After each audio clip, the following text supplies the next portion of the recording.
অ' বাবা, ইয়াতে মই অফিচৰ ফাইল এটা থৈছিলোঁ হালধীয়া ৰঙৰ, দেখিছিলি নেকি? কিনো ফোন কৰাৰ সময়ত কথা সুধি থাকা, বেলেগ সময়ত সুধিব নোৱাৰা নেকি? ফোন এটা কৰা দেখিলে মানে দুনিয়াৰ কথা সুধিবলৈ থাকে ন দেউতা? মাজনী, মাজনী এফালে ইয়াতে মোৰ অফিচৰ হালধীয়া ৰঙৰ ফাইল এটা আছিল, এতিয়া নাই দেখোন।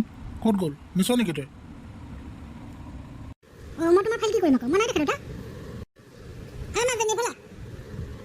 কি হ'ল? ফাইলটো ইয়াত থৈছিল নে আমাৰ বেডৰুমত থৈছিল? সুধচোন ভালকে। বস্তু এটা ক'ৰবাত থৈ ক'ৰবাত বিচাৰি থাকিব, ঘৰখন হুলস্থুল লগাই থাকিব। দেউতা বেডৰুমতহে আছে বোলে ফাইল, তুমি তাতে বোলে থৈছিলা, মায়ে কৈছে। সেই ঘৰখনৰ ক'ৰবাত বস্তু এটা থ'লে ঠিক জেগাত থাকে জানো? মোৰ বস্তু ত'ত, তোৰ বস্তু ত'ত চাফা কৰাৰ নামত মোৰ মানে মূৰটোৱে গৰম হয়। মাজনী কৈ দে, মোৰ দৰকাৰ নাই লোকৰ বস্তু চুই ফুৰিবলৈ। এনেই কামৰ অন্ত নাই মোৰ, আকৌ লোকৰ অফিচৰ ফাইল চুবলৈ মই যাম। বস্তু ভালকৈ থ'ব দিবি নিজৰ বস্তু। সেয়া এতিয়া ইয়াত থোৱা ফাইলটো গৈ পেলাই বেডৰুমত ওলালে। জেগাৰ বস্তু কেতিয়াও জেগাত নাথাকে এইখন ঘৰত। মাজনী ভাত হ'লে নাই সুধ।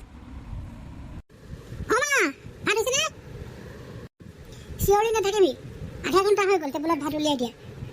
খাই যদি খাবলৈ দে, নহ'লে মই ভিতৰত নি থৈ দিওঁ আকৌ। চব আশা কৰি নাথাকিবি। মাজনী আজি অফিচত মিটিং আছে, মোৰ আহোঁতে দেৰি হ'ব দেই। দেউতাৰ অফিচত বোলে মিটিং আছে, আজি আহোঁতে দেৰি হ'ব। মাজনী বজাৰ কৰিব লাগিব দেই, ঘৰত শাক পাচলি একো নাই ৰান্ধিবলৈ। মই কিন্তু ভাত দাইল চিধাই সিজাই দিম আৰু একো বস্তু নানিলে। এই তোমালোকে কাজিয়া লাগিছে ন? তোমালোকে নামাতা নামাতি চলি আছে। তোমালোকে নামাতা নামাতি কৰিবা আৰু মোক মাজতে পিছিবা। ডাইৰেক্ট কথা পাতা, মই আৰু তোমালোকৰ মাজত কিয় নক'লে নোৱাৰোঁ।